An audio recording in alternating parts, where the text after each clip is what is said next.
here today in the Kilgoris, launching the Peace Resilience project that will cover the counties in these areas. That is covering Kisii, Narok, particularly Transmara, Migori, and the other areas. Actually, in total, like 5 communities living in this area. So we are going to work with these communities through dialogue, through livelihood support, through capacity building and conflict management, through rehabilitation and reintegration of those young people who are involved in vices like cattle theft, etc.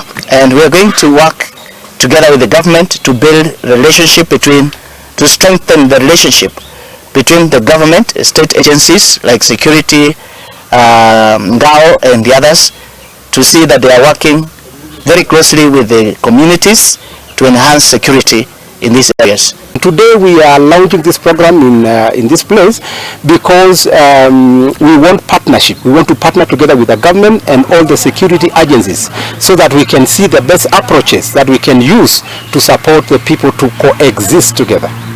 We have already talked with them and we are having programs of dialogues together, and we have already planned a number of dialogues. We are almost going to next week, we are going to do a dialogue with those people who are in conflict. And so we are already tackling that issue, and I'm pleading to the people that we don't need to fight one another. We just need to fight other things like poverty and other challenges that are there. There are so many other challenges other than fighting your own people or your own, human beings. There are so many other things to fight.